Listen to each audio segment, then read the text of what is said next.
Amém? Glória a Deus, irmãos. Então, vamos abrir, por gentileza, as nossas Bíblias. No final, a gente louva. Obrigada, viu, irmão? Vamos abrir as nossas Bíblias no livro de Atos. Atos dos Apóstolos. Glória a Deus. Atos 9. Depois dos evangelhos, vem logo a igreja primitiva, ali descrita em Atos. Atos 9. Eu sou apaixonada por esse capítulo da Bíblia. E é o acontecimento mais... Depois da ressurreição de Cristo, da morte, da ressurreição de Cristo, da vinda de Cristo, este é por alguns teólogos estudiosos, e eu concordo, o acontecimento mais importante da Bíblia. A conversão de Saulo. Veja só. Abra sua Bíblia comigo, por favor. Capítulo 9, versículo 1 em diante. Amém?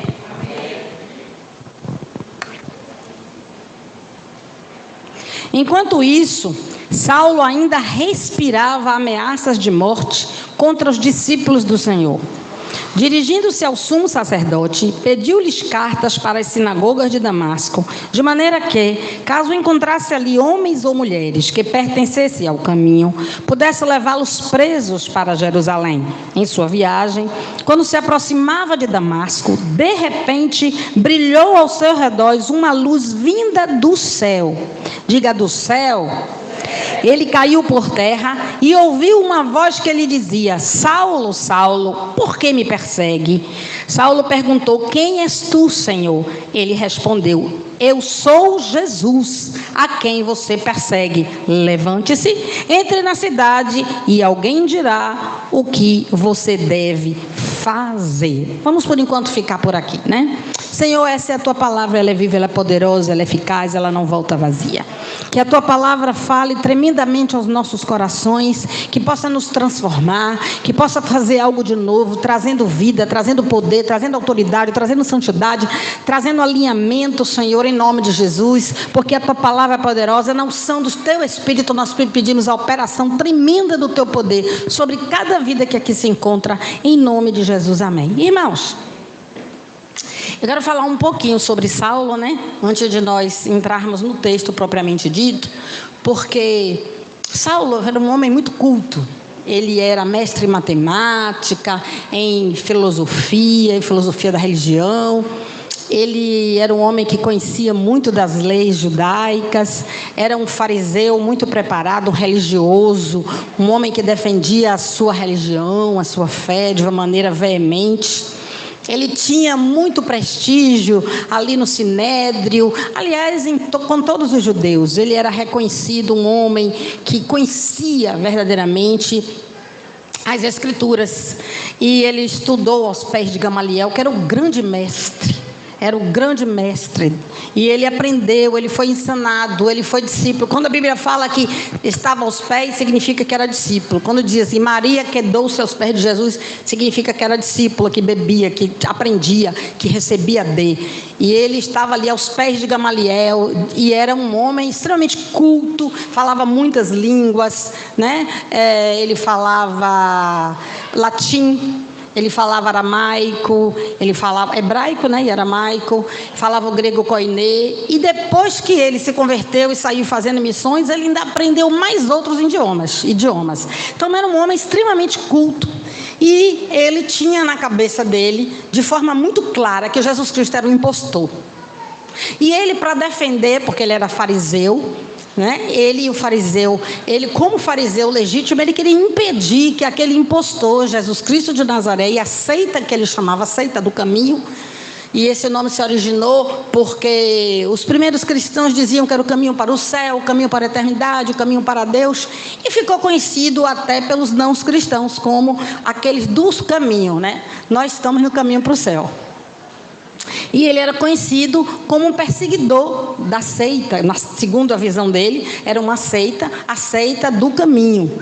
E ele perseguia muito, mas veementemente os cristãos. Eu quero começar te dizendo o seguinte: enquanto isso, Saulo ainda respirava ameaças de morte contra os discípulos do Senhor.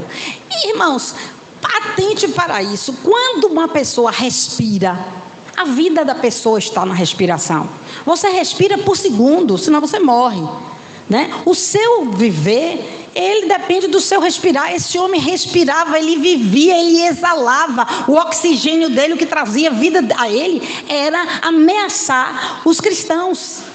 Ele queria exterminar com todos os discípulos do Senhor. Ele estava objetivado a isso. Ele estava obcecado por isso, obstinado por isso. Era uma verdade nítida no coração dele. E não pense que ele era um homem que ele estava fazendo isso. Ele estava fazendo isso porque ele, na verdade, ele acreditava que ele estava defendendo Deus. Ele acreditava que ele estava defendendo Deus de uma mentira. Ele tinha uma convicção plena, contudo ele estava absolutamente enganado. E ele respirava. Você respira de manhã, de tarde, de noite. Então ele o tempo todo, a cada segundo da vida dele, ele pensava em exterminar com todo aquele que seguisse ao Senhor, tirar da face da terra. E é isso que a Bíblia diz, quando ele respirava ainda, porque desde antes, quando você vê lá no capítulo 8, quando a Bíblia diz que ali começou a perseguição da igreja primitiva, Paulo já estava ali, e ele consentiu com a morte de Estevão, né?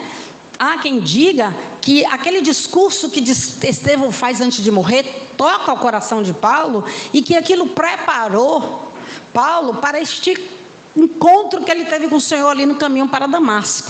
A gente não sabe, né? Na realidade são muitas versões, muitas conjecturas, mas ninguém pode dizer ao certo. Fato é que aqui ele se converte. Ele vai ao sumo sacerdote, na época era Caifás, e ele vai até ali. Caifás, ele tinha livre acesso a tudo. Ele era um homem muito respeitado, e ele pede as cartas para prender todos em nome da heresia. Ele ia se julgar ali que a heresia seria o motivo pelo qual ele iria prender esses cristãos, os discípulos de Cristo, quer homem, quer mulher. Ele arrastava e levava preso, e ele estava fazendo isso baseado na lei que os judeus podiam apresentar, que eram dizendo que aquelas pessoas eram hereges. E então, baseado nisso, ele vai até ali, a Caifás, que era o sumo sacerdote, e pede uma autorização, uma carta, para chegar em Damasco, e ali aqueles discípulos do Senhor que estivessem em Damasco, ele também iria trazer, porque ele já tinha assolado a igreja em Jerusalém, ele já tinha arrastado ali os cristãos em Jerusalém, mas ele não se continha apenas em perseguir aqueles que estavam em Jerusalém, que era o centro religioso do momento, mas ele quis também ir para Damasco, e Damasco estava realmente conhecida como uma cidade cristã, estava evoluindo muito o cristianismo ali em Damasco, e ele quer aumentar a jurisdição dele, né? Ele não quer só apenas levar preso e arrastado aqueles que moravam em Jerusalém, mas ele queria ir para Damasco, que Damasco era muito desenvolvida, sim, era muito desenvolvida, e ele foi ali para cumprir essa missão de destruir aqueles que pertencessem ao caminho, conforme a Bíblia diz. E então, quando ele vai com essa carta, ele consegue essa carta e ele sai em viagem. E quando ele se aproximava de Damasco, próximo, olha, Damasco ficava a uns 240 e poucos quilômetros de Jerusalém, né? Era uma cidade, para aquela época era muito caminho. E então, e ali ele chega, e a Bíblia diz que quando ele já próximo de Damasco, de repente brilhou ao seu redor uma luz vinda do céu, e ele caiu por terra. Primeiro eu quero esclarecer das coisas erradas que a Bíblia diz. Ele não caiu de cavalo, porque ele não estava no cavalo. Todo mundo prega assim, existe essa sensação de que ele estava no cavalo, mas você não vai achar na Bíblia nenhum estudo e nenhum historiador que Paulo estava indo a cavalo. Naquela época não se ia a cavalo para Damasco, e a Bíblia fala que ele caiu por terra, não diz que ele caiu do cavalo, né? Então, perdoem aqueles que pregaram dizendo que ele caiu do cavalo. Eu já tive esse desprazer de pregar também, né? Existem alguns mitos, alguns erros teológicos, como por exemplo que a maçã foi o fruto proibido. Nunca, não tinha macieira no Jardim de Éden. Então tem muitas coisas que a gente aprende e que caiu do cavalo era uma delas. Mas do cavalo ou sem cavalo, não importa. O que importa é que ele caiu por terra. E eu gosto muito dessa expressão, caiu por terra, porque ela tem todo um simbolismo, é uma expressão metafórica. Não caiu por terra apenas o homem, o ser humano, Paulo, que cai por terra, mas cai por terra todo o entendimento de Paulo, cai por terra tudo aquilo que Paulo exalava, caia por terra o que Paulo queria fazer, as pretensões de Paulo, o propósito de vida de Paulo, tudo cai por terra. Naquele momento em que Jesus apareceu em luz para aquele homem, caiu por terra todo o desígnio do mal daquela vida, e ele teve um entendimento, porque ele teve uma experiência sobrenatural com Deus. Ele teve uma experiência sobrenatural. Em outra descrição, mais adiante, ele fala que era como se fosse a luz mais clara, mais iluminada do que a luz do meio-dia, que era a presença de Jesus. Porque existem muitas discussões acerca disso, e eu não gosto de discussão, não dou minha opinião. O que a Bíblia não disse, eu não quero dizer. Mas os estudiosos dizem que não há apóstolo no nosso tempo e que só é apóstolo aquele que viu Jesus. E que consideram Paulo, ele mesmo se chama de apóstolo abortivo, né? E muitos consideram Paulo apóstolo, ele é apóstolo, porque ele viu Jesus dessa forma sobrenatural. E dizem que não foi nenhuma visão. E aí entra uma briga danada, porque dizem que foi uma aparição. Outros dizem que não foi aparição, porque se fosse aparição, os companheiros dele também viriam, mas que seria visão, porque apenas só ele viu, os outros apenas escutaram. É tanta briga que tem a teologia, que eu posso passar anos falando de coisas aqui, que todo mundo briga, mas que não leva a nada. Que ele caiu, e que ele teve experiência profunda com o Senhor, ele teve, e que aquela luz era extremamente forte, capaz de iluminar todas as trevas que havia naquele homem. Porque quando nós nos expomos a nos encontrarmos com Deus, através da pessoa poderosa do Senhor Jesus, nós nos expomos a nossa vida, as nossas trevas, elas saem de nós e a luz começa a brilhar, porque é tão intensa a luz de Jesus, que as trevas que habitam em nós, elas não podem continuar habitando, porque essa experiência transformadora é absolutamente sobrenatural. Absolutamente sobrenatural. Existem experiências que são tão suas que ninguém nunca vai entender. Existem experiências que você teve e às vezes você naturalmente não vai ter a mesma experiência que Paulo, nem a mesma experiência que o seu irmão teve, que o pastor teve, mas você vai ter a sua experiência com Deus. Quem sabe aquele dia quando você ouviu o evangelho, seu coração queimou e você decidiu que você gostaria de seguir a esse Deus. Naquele dia você teve uma experiência com Deus. E quando você sente que todo você deseja ter uma vida diferente da que você tinha, e que você deseja agradar o seu Senhor, e que você deseja santificar a sua vida, e seu coração arde quando você começa a compreender as Escrituras, e quando as Escrituras entram em todo o seu ser, curando o mais profundo de sua alma, você está tendo experiências com Deus. Está tendo experiência com Deus. Experiências dos níveis mais profundos, mas todas as experiências com Deus. Creia que é assim. E ele teve essa experiência com Deus. E Deus repreende. Jesus fala: por que me persegues? Ele não deixou batido. Ele tinha que entender que ele estava errado. E Jesus, da forma muito linda, mas repreende e diz assim: por que você me persegue? Quem, Senhor? A mim, Jesus. E ele se apresenta como perseguido por Paulo. Porque Paulo precisava naquele momento saber que ele errou, que ele estava perseguindo Jesus e que ele precisava se arrepender.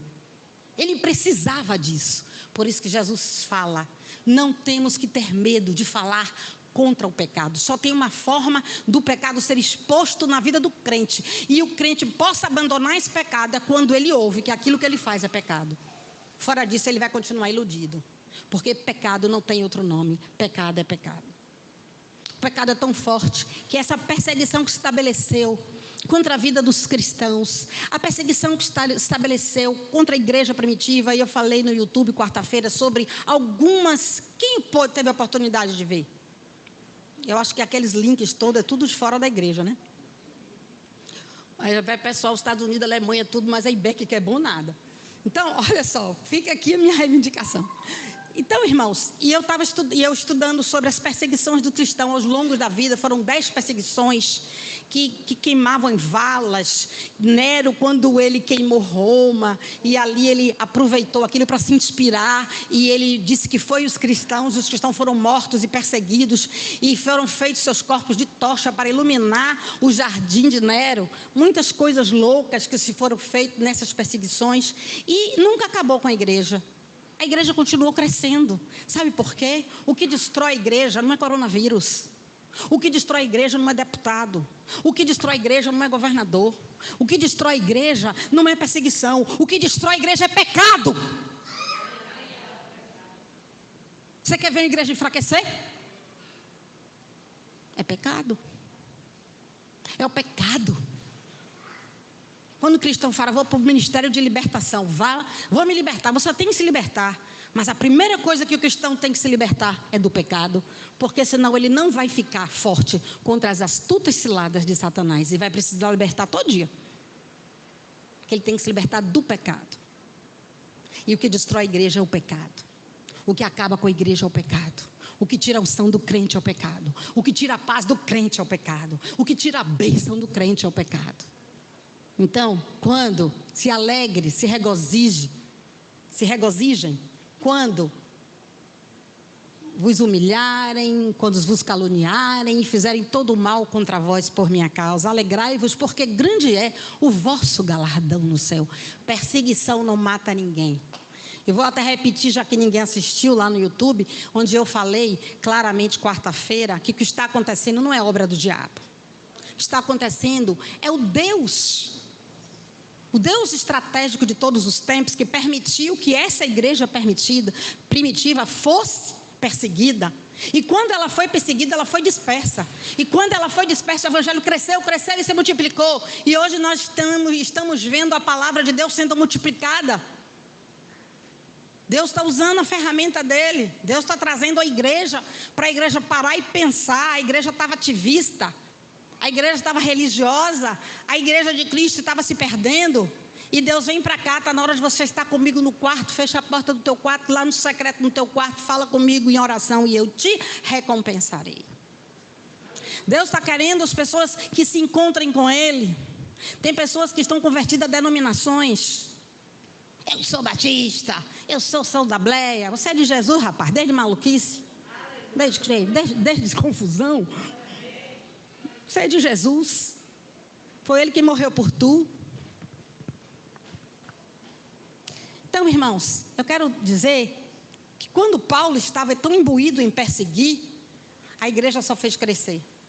A igreja só fez multiplicar.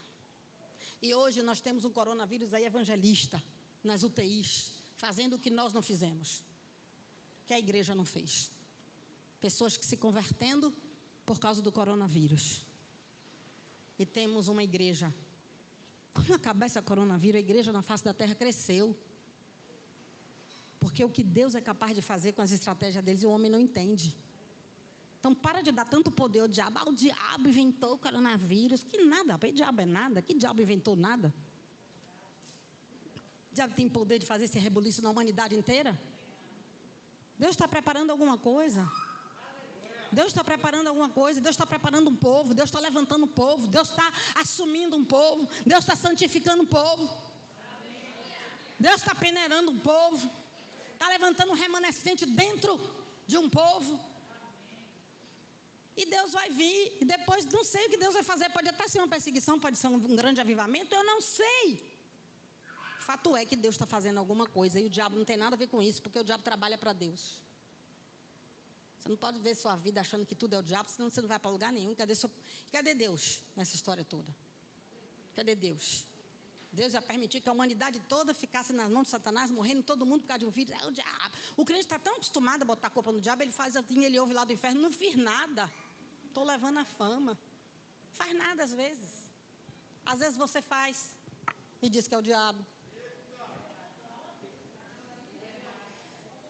Irmãos, aquele homem respirava tanto ódio, tanta raiva, respirava tanto desejo de destruir o povo de Deus, e aí ele cai por terra e ele percebe que ele estava errado. Jesus se apresenta, Jesus se revela. Quando Jesus se revela na vida de um homem, meu Deus, quando Jesus se revela na vida de um homem, nada pode se comparar a isso. Ele é o Todo-Poderoso. Ele é magnífico, Ele é maravilhoso. Nada pode se comparar a isso. O Deus de toda a eternidade, Ele desce e a partir da sua permissão racional, Ele entra para fazer morada em você. Como você é estimado? Sim ou não? Como somos estimados por esse Deus, né? E aí, Paulo já sabia que ele era Jesus, Paulo sabia que ele era um perseguidor, Paulo entende tudo, já chama logo de Senhor, e ele fala assim: Deus dá a primeira ordem, levante-se e entre na cidade, e alguém dirá o que você deve fazer. E nunca mais aquele homem deixou de obedecer a Deus. Essa foi a primeira ordem que o Senhor deu àquele homem, e ele foi. E aqueles homens que viajavam com Saulo pararam emudecidos, ouviram a voz, mas não viam ninguém. Saulo levantou-se do chão e, abrindo os olhos, não conseguia ver nada. E os homens o levaram pela mão até Damasco. Por 3 dias ele esteve cego, diga cego. Não comeu e não bebeu. Irmãos, deixa eu te falar uma coisa. Quando Paulo fica na mão daqueles companheiros dele, onde ele era o líder, ele fica vulnerável. Toda aquela raiz de orgulho arrancada, o orgulho dele é tratado, as convicções, as estruturas dele são demolidas, e ele fica subjugado a uma condição onde ele percebe quem ele é, para que ele tenha uma dimensão de quem Deus é. E ele percebe que ele estava cego, que ele estava precisando de pessoas, que aquele homem feroz que vinha respirando ameaça, que prendia tantas pessoas, agora estava completamente frágil, sendo conduzido por pessoas até um lugar que ele nem sabia onde era, completamente impactado, não só pela revelação de Deus, mas impactado porque ele percebeu que a vida dele fora um erro desde então. E aí aquele homem, eu imagino ali, quando ele entra e que ele vai para Damasco, e lá ele fica naquela, porque ele estava na estrada, depois vai até a cidade, e ele entra em algum lugar que o Senhor manda um determinado endereço, e ali ele fica durante 3 dias cego. Ele não tem condição de comer, o organismo dele não pede comida, não pede água, não pede nada, completamente impactado. Muitos dizem que ele estava muito culpado, muito culpado, em função de tantas pessoas que ele matou pelo erro que cometeu ao acreditar que o caminho era uma seita, e ele estava dessa forma. Outros já dizem, eu particularmente, eu tenho uma versão muito diferente. Eu acredito que Paulo estava extasiado com a graça de Deus.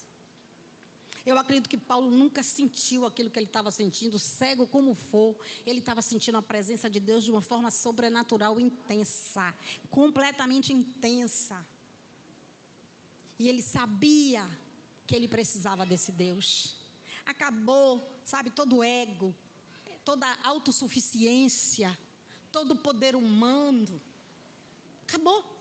Estava ali um homem, simplesmente, como todos nós, como cada um e todos, necessitados de Deus.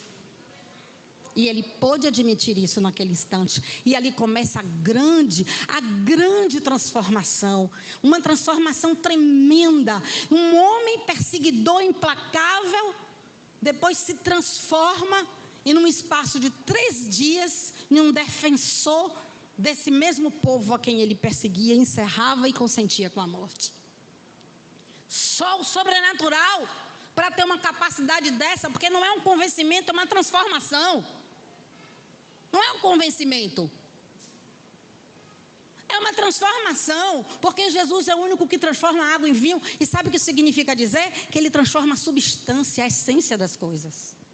Por isso que você, quando você conhece Jesus, você é transformado em sua essência, porque Jesus transforma, ele muda. É claro que existe um processo de santificação, mas o seu interesse por Deus muda, porque você passou naquele momento, você deixou de ser apenas filho do seu pai e de sua mãe, e você passa a ter o DNA de Deus. E com o DNA de Deus vêm as características divinas de Deus. E com as características divinas de Deus, de filiação, de herança, de paternidade, vem aí a sede da santidade. E é por isso que hoje você está aqui. Você podia estar em tantos lugares, né? Sim ou não? Mas você está aqui. Você está aqui para receber de um Deus que um dia você se encurvou a Ele. Você teve o seu processo de humilhação. Todos nós tivemos esse processo de humilhação. E aí então, ele vai ali, fica sem comer, sem beber, completamente impactado pelo que ele acabou de receber, de ver, de ouvir.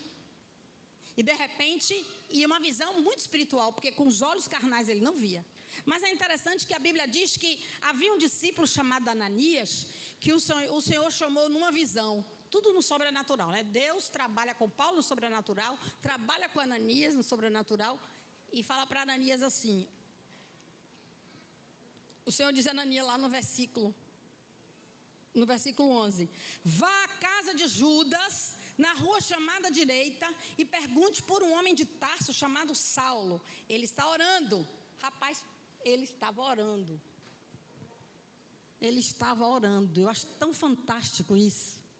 Orando a Deus, conversando com Deus, entendendo o que aconteceu com ele, se derramando diante de Deus, se submetendo a Deus, pedindo a Deus, suplicando a Deus. Para alguns era que a vista voltasse, não interessa, ele estava orando a Deus.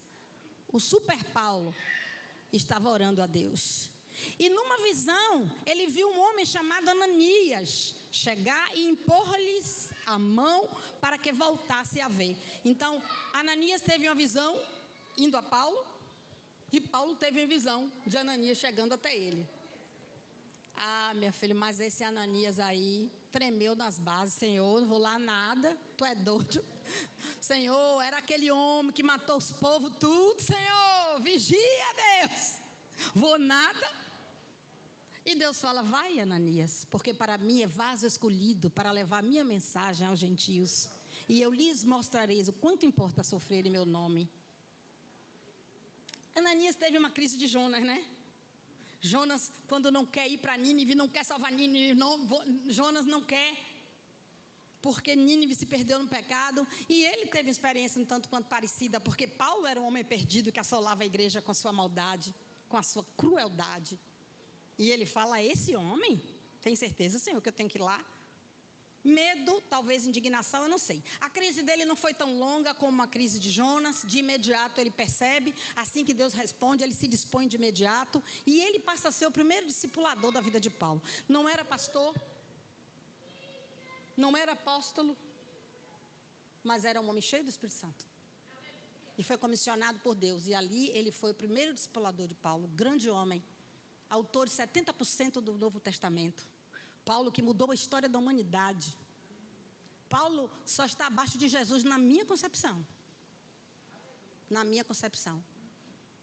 O próprio Deus fala sobre a missão dele, que é uma coisa muito grandiosa.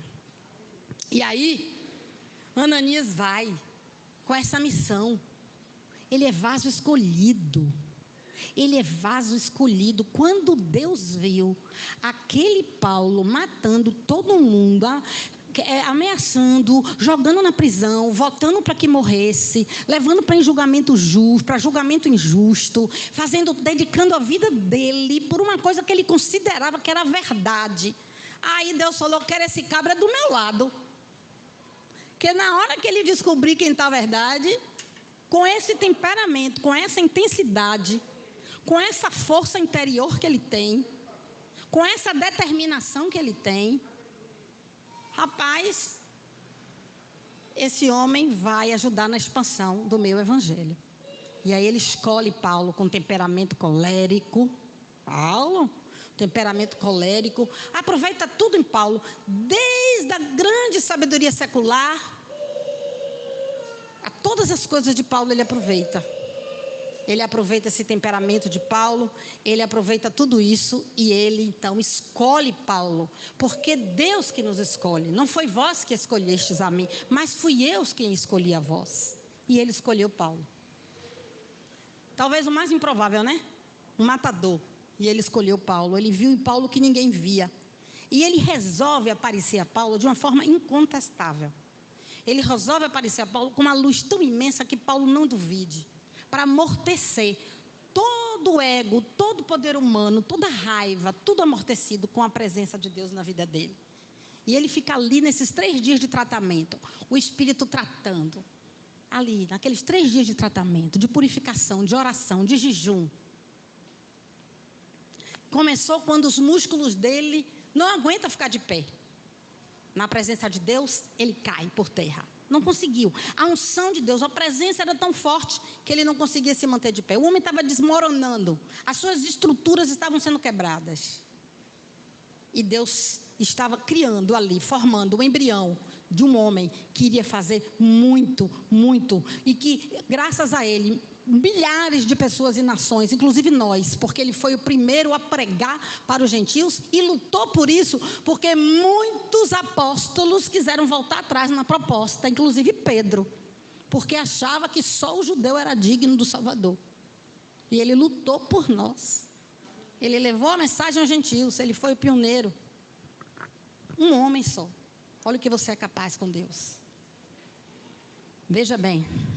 Então, Ananias disse assim, quando Deus fala para ele assim, ó, eu mostrarei a ele quanto deve sofrer pelo meu nome. Deus diz isso a Ananias. Aqui estava o começo de tudo. A vida de Paulo. Ninguém sabia de nada ainda. Mas Deus já sabia o quanto Paulo iria sofrer. Não foi acaso. E eu quero até que você me acompanhe, por favor, em 2 Coríntios. 2 Coríntios. Eu acho que é 2 Coríntios, sim. 2 Coríntios.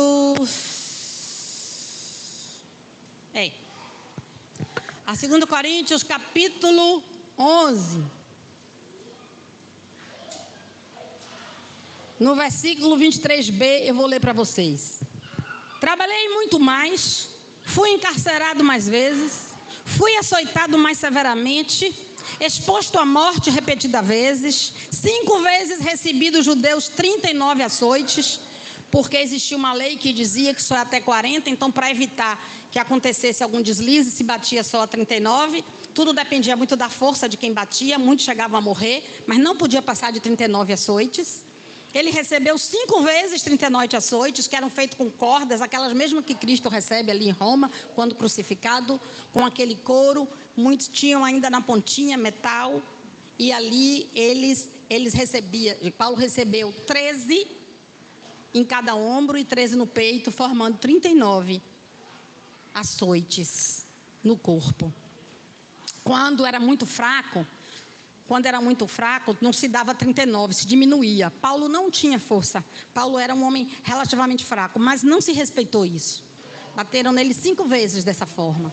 Olha só o sofrimento dele. Fui golpeado com varas, apedrejado, 3 vezes sofri naufrágio, passei uma noite e um dia exposto à fúria do mar, estive continuamente viajando de uma parte para outra, enfrentei perigo nos rios, perigo dos assaltantes, perigo dos meus compatriotas, perigo dos gentios, perigos na cidade, perigo no deserto, perigo no mar, perigo de falsos irmãos. Trabalhei arduamente, muitas vezes fiquei sem dormir, passei fome e sede, muitas vezes fiquei em jejum, suportei frio e nudez. Ele não tinha roupa, viu? Era pobreza. Então, hoje em dia, se alguém vai pregar uma coisa dessa, fica até com medo da igreja fugir. Fala, eu vou nada saber desse negócio aí, de sofrimento, né? Não é assim? Mas deixa eu pregar para ver se você é crente mesmo. Além disso, enfrento diariamente uma pressão interior, a saber, a minha preocupação com todas as igrejas. Paulo sofreu muito e, por fim, ele foi executado, né? Com espada ao pescoço, depois de ter sido preso, ele foi executado. Então, quando Deus disse para mim, eu vou dizer para ele o quanto importa sofrer em meu nome, Deus já sabia. O sofrimento de Paulo não foi um acaso, não. Deus já sabia. Deus tem todo o poder nas mãos. Deus é onisciente. Deus dá o livre-arbítrio, mas Ele sabe em quem Ele confia. Ele sabia que aquele homem, quando passasse por tudo isso, não ia voltar atrás. Como diz o pessoal, amarelar. que ele não ia amarelar, que ele não ia voltar atrás, que ele não ia deixar o arado, que ele não ia se queixar. Tem gente que se converte hoje e fala: ai, depois que eu me converti, fui pregar minha vizinha. Uma luta, irmão. Se levantou tudo inferno contra mim. Nada, irmã, deixe de coisa. Deixe de medo do diabo. Tudo é, aí não posso não, que a retaliação é um medo desse diabo. Rapaz, você tem um Deus poderoso. Você tem um Deus grande. Para de ficar diminuindo o seu Deus e aumentar o diabo. Tudo é o inimigo, inimigo, inimigo, inimigo. Você depende de Deus. Sua vida está na mão de Deus. Deus é todo poderoso. Deus é todo soberano. Você está buscando? Você está vivendo em santidade? Então larga a mão de ser frouxo. Aí eu acho que eu passei mal essa noite porque eu fui orar pela irmã. Aí o diabo veio contra mim. Eu digo, misericórdia. Se fosse assim eu nem levantava da cama, né? Irmãos, esse Deus maravilhoso que escolheu Paulo, ele escolheu a mim e a você. E sabe por que eu estou pregando isso para você? Porque existem pessoas que estão acreditando que o evangelho é tão poderoso só para ganhar dinheiro, para ser feliz, para ser cabeça, não ser cauda, pererê, pererê, tanta coisa que acham que quando vem a primeira provação, vai duvidar de Deus. Quando vem a primeira provação, quer andar para trás. Eu estou falando de Novo Testamento, está escrito na Bíblia. Eu não sou pessimista, não. Eu estou pregando a Bíblia. Agora as pessoas se incomodam porque nós, seres humanos, temos medo de sofrer. Eu não estou dizendo que você vai sofrer, criatura. Eu estou dizendo que você pode sofrer. E por amor a Cristo, isso é, sabe o que? Uma honra. É honra.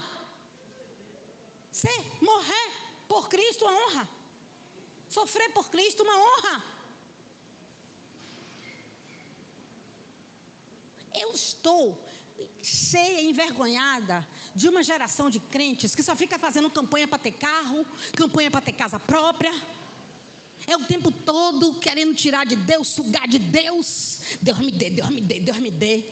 Mas as pessoas não entendem que existem coisas muito maiores em jogo.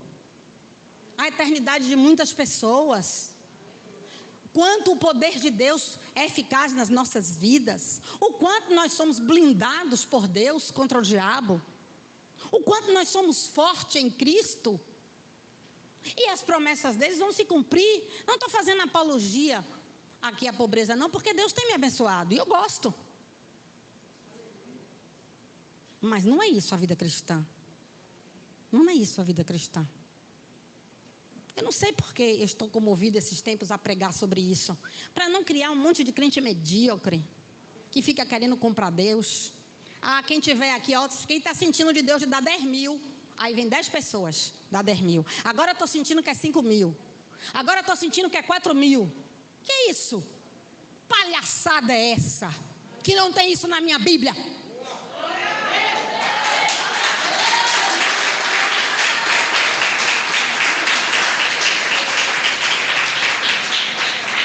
Se Deus quiser que você dê alguma coisa, Ele vai falar com você. É individual o seu voto. Ele vai conversar com eu, já dei carro, já dei guitarra. Quem vê assim, parece que eu toco, né, Dani? Não, era da minha filha, ela que deu. Eu dei minha guitarra. Toco nada. Gente, não estou dizendo isso não, que eu sou contra. Não estou dizendo nada disso. Eu estou dizendo que não é assim que funciona. Não é assim, é por isso que eu não entendo o evangelho dessa forma. Esse positivismo secular. Só falta pensar positivo para as coisas darem certo. Desde quando o pensamento positivo deu nada? É a fé em Deus. Agora você tem que ter um pensamento sempre, coisas boas, coisas positivas, para que você não venha ser uma pessoa tendenciosa, até porque é uma ausência de fé. Até porque é uma ausência de fé, mas não é o seu pensamento positivo, porque o poder não está em você. Quem somos nós para pensar e acontecer, rapaz? Nós somos a pedir e acontecer. Pedir a quem? A Deus. Está entrando uma doutrina secular dentro da igreja. Aqui tem campanha. Quem não sabe vai saber, mas a campanha daqui é a campanha da santidade. Tem, sempre. Então não tem igreja. Tem essa campanha, campanha da santidade. Eita, e a gente fica ali na campanha da santidade. Observando os lábios, observando os olhos. buscando amar o irmão, para não falar besteira, não falar mal do pastor. Eu sei que vocês não falam. Tira, Cristina. Olha só. Então, irmãos, presta atenção. Eu não acredito nessas campanhas, não, porque se a gente está buscando o reino de Deus, as coisas não são acrescentadas. Não são acrescentadas, mas o nosso foco não é isso, não. E Paulo sofreu pelo Evangelho, irmãos. As pessoas hoje em dia não querem nem andar um pouquinho para ir para a igreja. Tem gente que está dando glória a Deus que as igrejas estão fechadas para ficar em casa. Tem, irmão, tem. Só ir para a igreja, orar, ler a Bíblia, não quer. E sabe por que Deus está fechando as igrejas de vez em quando? Daqui a pouco vai fechar de novo. E eu não estou nem aí, porque eu confio no meu Deus. E eu vou te dizer uma coisa, o povo às vezes não sabe nem buscar alimento, fica só buscando alimento através do outro, não sabe se jogar na palavra, receber de Deus uma palavra. Deus está dizendo, vai meu filho, me busca, eu morri por você, não foi pastor que morreu por tu não? Vem aqui que o véu foi rasgado, entra aqui no Santo dos Santos, deixa eu falar contigo de face a face, deixa eu te instruir, deixa eu te amar, vem me adorar. Mas a palavra só serve o irmãozinho que dá o recuo do pio, o irmão que dá a profecia, o pastor que dá a palavra. Uma igreja sem intimidade vai para onde? E quando vier a perseguição, que a gente não puder mais se reunir, se ainda eu estiver nessa terra, Deus queira, da vontade dele que eu esteja na glória, como é que vai ser? Você vai se desviar? Quando a perseguição acontecer e você não puder mais se encontrar nos templos?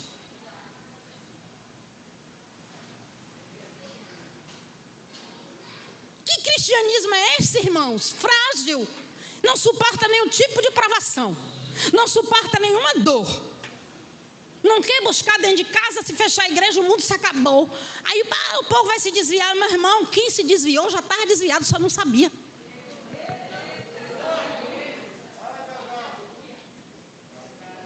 Sim ou não?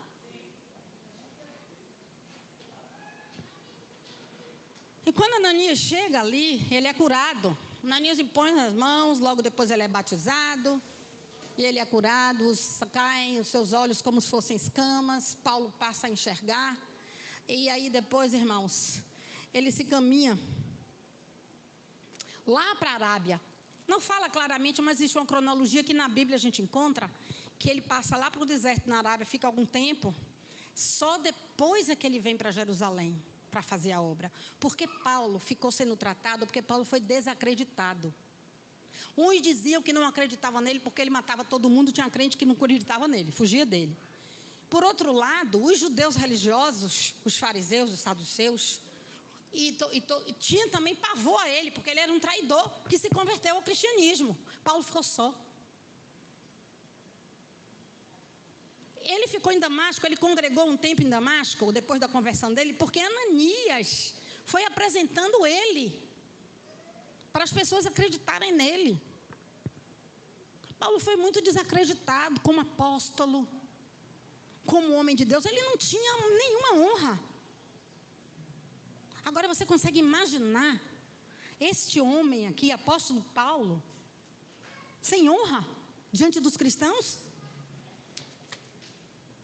E a gente é o quê? Sedento de honra? Todo honra? É um povo tão sedento de honra, de títulos. Eu estou vendo agora que existe uma nova tipo aqui de consagração, vice de Deus. Porque do jeito que está, é tanta coisa, até patriarca já tem. Agora é Abraão, Isaac, Jacó e fulanos. Patriarcas. Além das 12 tribos de Judá, agora tem a missão do apóstolo rei. Vai ter vice-carumim. Vai ter vice-deus. Porque a sede de honra do homem não para. Igrejas que eu tive a oportunidade de ver, com suas colunas banhadas em ouro. O que significa isso? Prosperidade? Isso significa materialismo.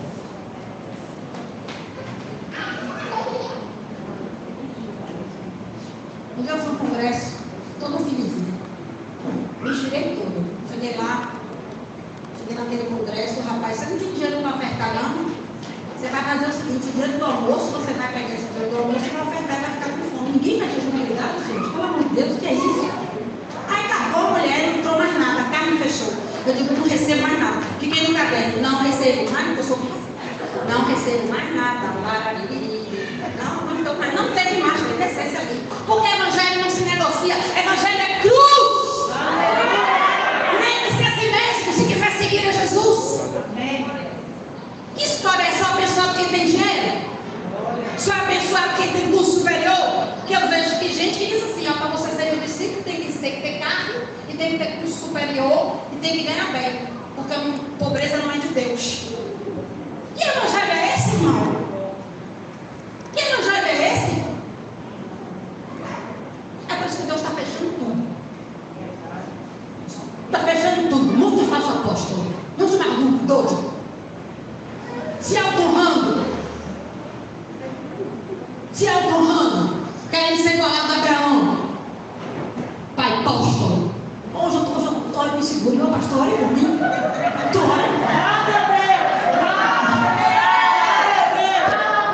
É por isso que as igrejas estão fechando. Porque a sã doutrina está deturpada. A sã doutrina está deturpada. É você vender tudo que tem para ofertar à igreja? Que maluquice é essa? Que maluquice é essa? Você sabe suas obrigações, é o dízimo e pronto. Se você não quer dar, problema seu com Deus. Eu que não vou ficar aqui pedindo a você para dar dízimo. Não vou mesmo. Se quiser seu dízimo, você deu, o meu dou. Se quiser aprender o que é dízimo, vai lá, ó. Tem a classe do discipulado 1, discipulado 2, discipulado 3. Sim ou não?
O Senhor conhece meu coração.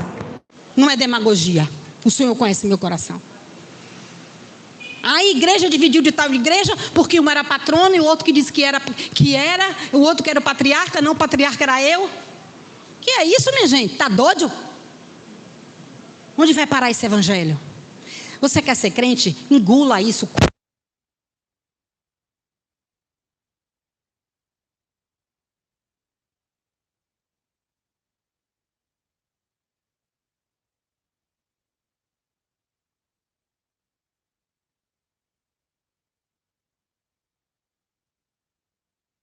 nervosa no YouTube, tem unção de cavalinho? Pelo amor de Deus. Tem unção de cavalinho? Quem, irmão? Pelo amor de Deus, vai estudar a Bíblia, vai crescer em santidade. Deus cura, cura. Deus prospera, Deus prospera. Mas Ele não condiciona isso. Ele não faz disso a maior parte do Evangelho. O zelo de Deus estava na casa dele. Paulo sofreu, eu li para vocês o sofrimento de Paulo. E olha como ele morreu. Eu quero lhe perguntar agora, se entrasse ali um monte de metralhador e dissesse para vocês assim: ou você renega seu Jesus agora ou morre. Depois desse sermão, você não negar. Aleluia. Mas se você estivesse aqui no culto de campanha para ganhar seu carro novo, com certeza você sairia correndo.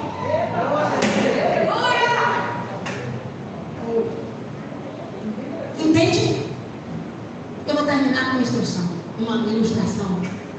Quando o homem estava sendo perseguido, estava se matando a ele e todas as famílias dele. E disseram para ele: Hernandes, você vai agora negar Jesus Cristo. Porque se você não negar Jesus Cristo, a sua filha vai morrer, a sua filha mais velha vai morrer. E ele viu aquela filha sendo decapitada, perto de ser decapitada. O coração dele estava totalmente entristecido, vulnerável.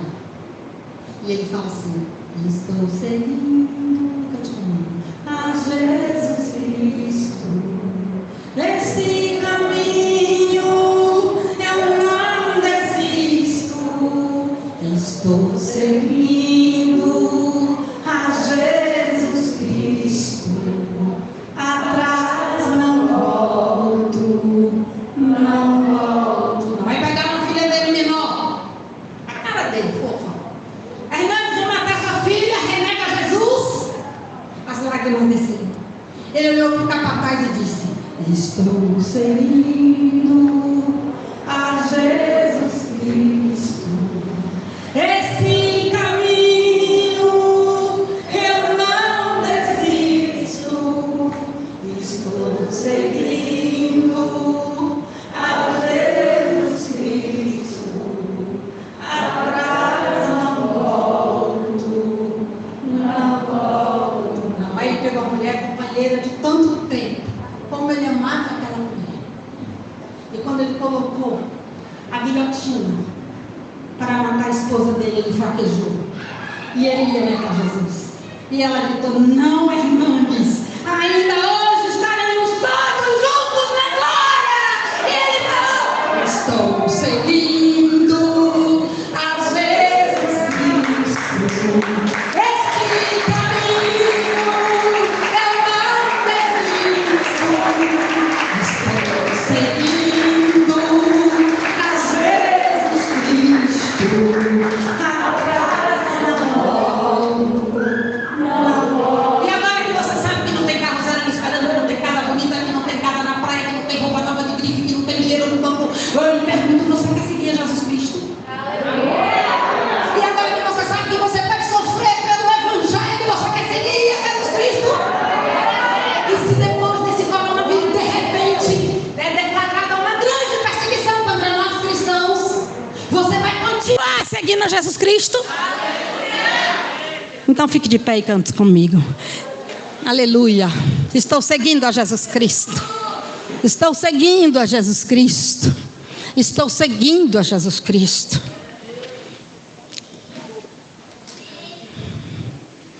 Às vezes, sabe, eu gosto muito de ficar assistindo filme de últimos tempos para ver a perseguição, para me preparar. Gosto muito também de ler um livro que se chama Os Heróis, Grandes Heróis da Bíblia, porque a gente mostra o quanto eles sofreram. Aí eu me sinto tão pequenininha, eu me sinto um evangelho tão fácil, tão confortável, eu me sinto tão pequena. Aí eu começo então a me enxergar. E eu não sei por que eu digo, mas nós temos que nos preparar. Não é pelo pior, pode ser até para o melhor. Eu não sei. Mas nós não podemos ser esses crentezinhos baratos. Não podemos ser. Não podemos ser. Esses crentes que quando chegam na corrente da prosperidade, a igreja lota. Quando chega no curso de oração, não vai ninguém. Não é estranho isso? Precisamos, irmãos, nos conscientizar que Deus, Ele tem um propósito na vida de cada um. e que você vai sofrer a sua porção no Evangelho, como eu já sofri e estou sofrendo a minha, e que muita graça será derramada, e que bênçãos também será derramada. Mas nós não vamos condicionar a seguir esse Deus para termos uma vida fácil. Não vamos condicionar a seguirmos esse Deus para ter bênçãos materiais, financeiras, status, honra. Não. Mas nós estamos prosseguindo porque Ele é a nossa salvação. Porque nós o amamos verdadeiramente, independente das condições financeiras que Ele possa vir proporcionar a mim e a você. Que eu amo Jesus Cristo porque Ele morreu na cruz por mim, e ao derramar o seu sangue Ele me deu um convite à eternidade, que eu aceitei o dia que eu levantei a minha mão e disse: eu te quero, Senhor. E eu conheci uma coisa que corrente nenhuma de dinheiro compra, que é a paz que excede a todo entendimento humano. Eu conheci a graça que me enche da presença dEle e que me dá força para levantar todos os dias com o objetivo maior de servi-lo. E os nossos olhos brilham porque não somos pessoas medíocres que vivemos apenas para ganhar dinheiro ou para ter uma vidinha melhor, mas somos pessoas representantes do reino, que estamos aqui na terra para expandir esse reino. A sua missão é muito maior do que todas. Não precisa de ti, sabe, irmão, não é um título de doutor, não é um título de nada, mas é um título mais importante que eu e você possamos ter, é o título de servo. O servo, porque Ele foi servo e humilhou a si mesmo com morte e morte de cruz. Foi assim que Ele fez e veio para nos servir. E nós precisamos entender isso. Precisamos ter isso em mente. Oro a Deus como pastora de vocês todos os meus dias, para que vocês vivam bem, sejam felizes. Não quero que nenhum sofra. Deus sabe do que eu falo, mas eu preciso prepará-los para que vocês não me abandonem o barco. Porque quando a pessoa desvia, ela não desvia porque o pastor pecou, ela não desvia porque o irmão fez isso, ela desvia porque ela não tem raízes profundas com Cristo. E você vai ter raízes profundas com Cristo. Para quando chegar a grande tempestade, você está completamente firme na rocha e não desviar. E esse é meu papel. E você não acha que eu tive na madrugada aqui de falar para Deus? Estou aqui, Senhor, pode vir um sofrimento que for, eu topo. Medo, eu sou humana, não minto. Todo quem me conhece sabe que eu digo minhas fragilidades. Eu digo: Senhor, eu estou morrendo de medo, vou falar, eu vou pregar sobre isso. Então eu quero te dizer: venha o que for, Senhor, venha o que for. Eu sei que tu sabes o que eu aguento. Às vezes é necessário isso, para Deus ver realmente com quem Ele pode contar. Eu acredito que muita coisa vai acontecer, e eu acredito que a igreja de Cristo vai sofrer uma grande transformação, porque tudo isso que está acontecendo não é à toa. Existe um Deus atrás de tudo isso, regendo uma grande orquestra. Agora nós fazemos parte, e hoje eu quero que a gente reflita acerca do que eu preguei. Eu quero que você reflita. Se lhe tirassem tudo, te deixassem como o apóstolo Paulo, que teve nudez porque não tinha roupa, fome porque não tinha comida, foi maltratado pelos homens, humilhado, será que nós continuaríamos? Será que nós continuaríamos? E é isso que eu quero falar para vocês. Eu quero que agora a gente cante essa musiquinha que Hernandes cantou. Vamos cantar todos juntos? E à medida que você for cantando essa música, eu quero que você tenha essa coragem. Pode crer que eu sou a primeira já a me apresentar e dizer para o Senhor: por ti eu faço qualquer coisa, porque eu sei que tu vai me capacitar para isso. Mas não faça isso só porque fica feio, todo mundo vai lá, super coragem, e eu não, eu vou. Não, porque Deus está vendo tudo. Viu? Deus está vendo tudo. Então eu te peço a Jesus Cristo. Isso. Cante primeiro. Caminho, eu não desisto nunca, Senhor. Estou seguindo a Jesus Cristo. Não é a homens. Não volto, não volto, não. Diga para o diabo ouvir, para todos ouvirem. Oh Jesus, a Jesus Cristo. Este caminho eu não desisto. Estou seguindo a Jesus Cristo. Atrás não volto. Não volto, não. Vai saindo do seu lugar. Vai saindo do seu lugar e venha dizer para ele aqui na frente: eu te sigo. Jesus à frente. Jesus é o guia. Aleluia. Onipotente. Oh, glória a Deus. Atrás ao mundo. Jesus na frente. Atrás não volto. Não Não volto. É difícil. Se você não tem ainda certeza, pode ficar. Mas se você tem, venha fazer essa aliança. Se me cercarem, oh Jesus, como tu ama esse povo. Como tu ama esse povo. Oh, aleluia. Pais e amigos, atrás não volto. Não voltamos não, Senhor, porque conhecemos a Ti, Senhor. Não tem como te abandonar. Seguindo a Jesus Cristo, este caminho eu não desisto. Estou seguindo a Jesus Cristo, atrás não volto, não volto não. Dê a Ele uma salva de palmas ungida. Oh, nós te seguiremos, Senhor. Não voltaremos atrás. Não voltaremos atrás. Olha, talvez você esteja passando por um sofrimento. Talvez você já esteja passando por uma grande prova. Mas eu quero te dizer, quando você decidiu não voltar atrás, Ele está com você nessa prova. Ele está com você nessa tentação. Ele está com você nessa fraqueza. Ele está com você e Ele tem um propósito na sua vida. E Ele te garante a paz. Ele te garante a eternidade. Ele te garante sua família unida. Ele te garante a provisão. Ele te garante. Isso tudo Ele pode te garantir. Ele pode até não te garantir ouro, nem carros, nem propriedades, mas a provisão, a sua família, a paz, a alegria. Tem tantas pessoas que são ricas e não podem comer determinadas comidas porque são doentes. Existem pessoas que são tão pobres, mas podem comer uma feijoada regalada. Prosperidade é tão relativo no que diz respeito a finanças. Pessoas que têm tantas empresas e que estão aí em aparelhos na UTI. E você está aqui, irmão. Talvez só tenha contado, se tiver, o dinheiro do transporte de amanhã.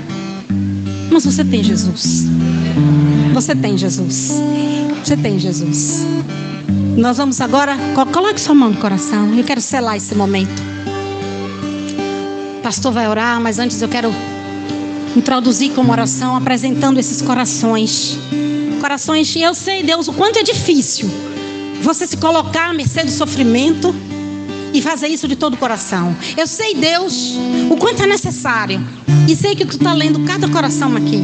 E sei também que tu és um Deus amoroso, que não quer que seus filhos sofram, mas que sabe que haverá momentos que cada um de nós vai sofrer por amor do seu nome, pela própria vida. Mas sempre estará conosco, nos consolando, nos guiando, nos ajudando, cuidando da nossa casa, nos protegendo, nos dando provisão, nos dando a tua paz, nos dando essa alegria que o mundo não conhece porque é verdadeira, nos dando coisas preciosas que vão muito além das coisas materiais. Nos dando, Senhor, tudo aquilo que Tu sabes que nós precisamos. Eu te apresento este povo, Senhor, que é um povo especial. Porque chegar aqui na frente e falar, eu posso sofrer por Ti, e eu me apresento aqui. Eu sei que é um povo especial. Esse é o Teu povo, Senhor. Coloque a mão no seu coração. Deus, aqui está o Teu povo, quebrantado diante do Senhor.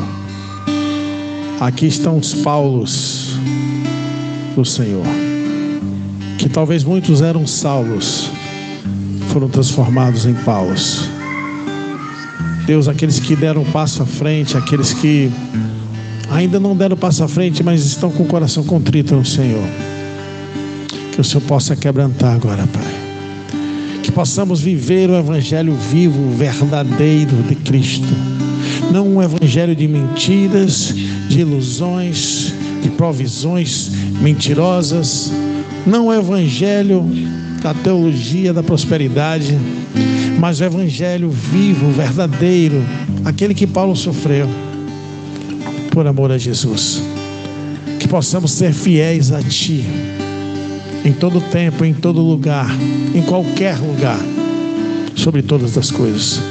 Ainda que venham as tempestades, ainda que venham as adversidades, ainda que venham as tribulações, ainda que venham tantos problemas, queremos seguir a Ti, Senhor. Queremos servir ao Senhor. Pai, trabalha em cada coração aqui. Coração que está sofrido, coração que sente-se humilhado, o coração que sente-se rejeitado, o coração que sente-se deixado de lado. Pai, toma cada coração essa noite. Toma cada vida, Senhor. Porque a Tua palavra diz ainda que meu pai e minha mãe me abandone, eu todavia jamais te abandonarei. E o Senhor diz para você essa noite, meu irmão, minha irmã: eu todavia jamais te abandonarei. Eu sou o teu Deus. Deus diz mais para você, meu irmão, minha irmã: você não depende de homem, você não depende de mulher, você não depende de ser humano, você depende de mim. Então coloque teu coração, coloque a tua fé em mim. Sem mim nada podeis fazer, assim diz o Senhor. Então continue com a sua fé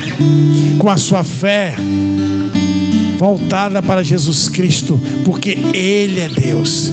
Ele é o Deus do milagre, Ele é o Deus do sobrenatural, Ele é o Deus que faz acontecer, Ele é o Deus que abre aquilo que está fechado e que fecha aquilo que está aberto. Ele é Deus. Agindo Deus, quem impedirá? Agindo o Senhor, quem impedirá? Estou seguindo a Jesus Cristo, esse caminho eu não desisto. Estou seguindo a Jesus Cristo, para trás não volto, não volto. Mais uma vez, todos. Estou seguindo esse caminho, eu não desisto. Estou seguindo a Jesus Cristo, para trás não volto. Só as mulheres. Cauã, vem aqui na bateria.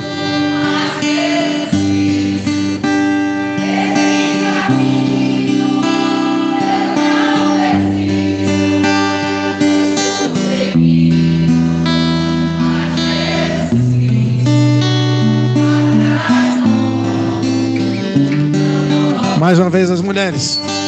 Estou seguindo a Jesus Cristo, deste caminho eu não desisto. Estou seguindo a Jesus Cristo, atrás não volto, não volto. Os homens.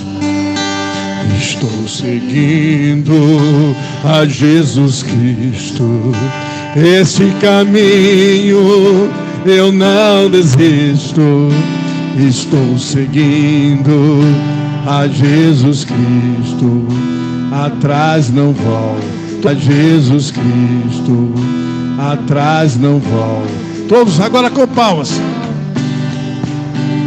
Estou seguindo. Marchando assim, ó.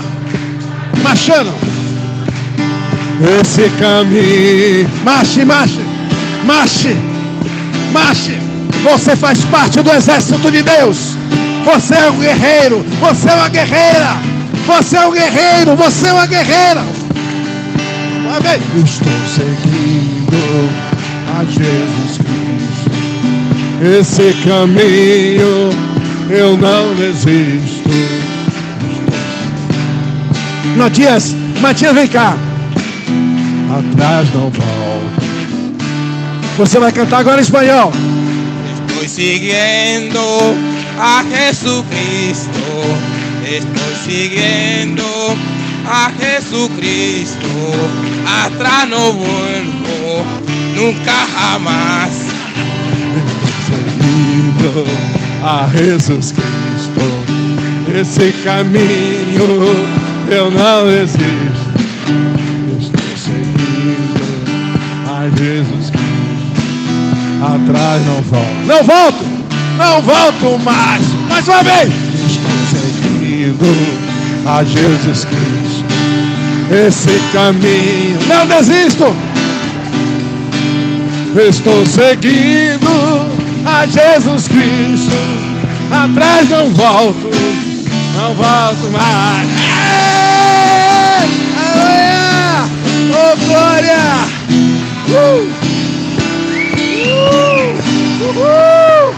Eita glória! Você pode voltar para o seu lugar.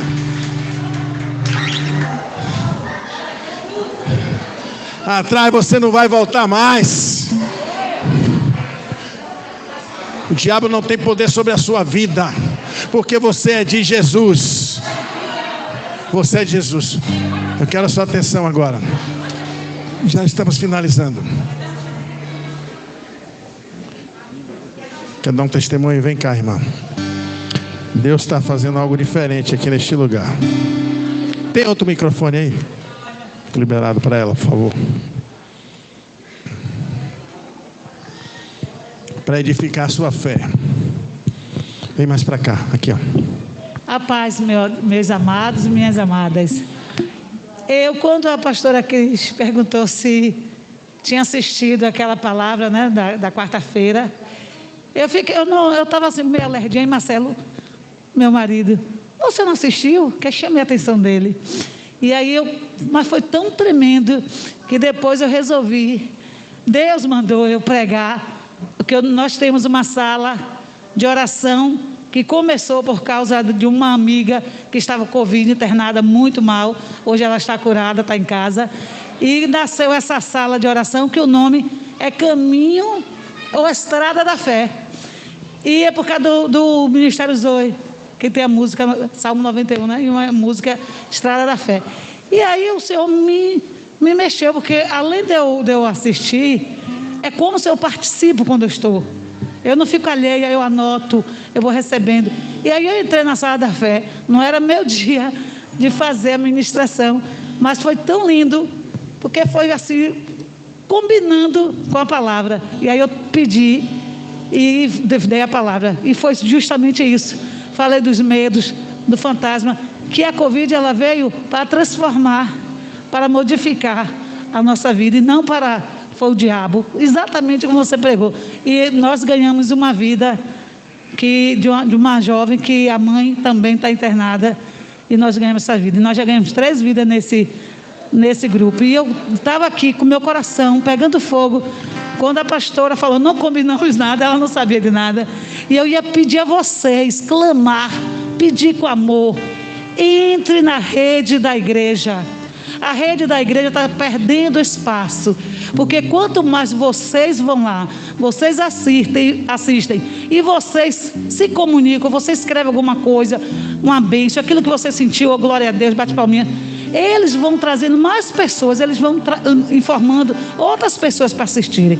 Quando eu entro e eu vejo, eu fico triste, que eu não vejo muitas pessoas entrando e nem também comentários. E eu peço, em nome de Jesus, faça dessa rede um instrumento de evangelismo, porque essa pregação que tem aqui não é só para alimentar poucas pessoas, é para ganhar muita gente, não só no Brasil, não só em Salvador, não só na Bahia, mas no mundo. E é um instrumento.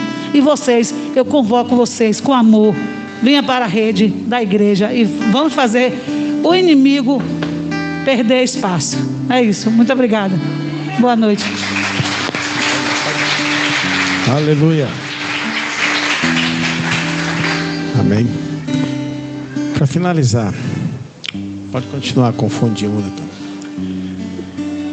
Nada melhor do que seguir a Jesus, sim ou não? Nada melhor do que servir a Cristo. E eu não falo de ser religioso, batista, assembleiano, como a pastora falou aqui.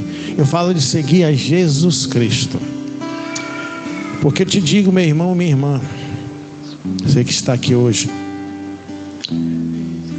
eu não sei como é que está a sua vida, o seu coração. Eu sei que Jesus é capaz de mudar a sua história. Jesus é capaz de transformar a sua vida, assim como Ele fez na minha, da pastora e de muitos que aqui estão. Quantos aqui Jesus transformou a vida? Diga glória a Deus. Aqui tem pessoas que pediram para Deus levar a vida, que pensaram em suicídio, que que saíram de diversas religiões que não levavam a nada, que era engano, que saíram, sofreram perseguições, que saíram de tantas coisas, andavam nas drogas, no alcoolismo, mas que depois que aceitaram Jesus, entregaram suas vidas para Jesus, suas vidas foram e continuam sendo transformadas. Sim ou não, igreja? Quanto sua vida foi transformada, diga glórias a Jesus. Então você que inclusive está aqui me vendo, você que está aqui nos vendo no canal IBEC,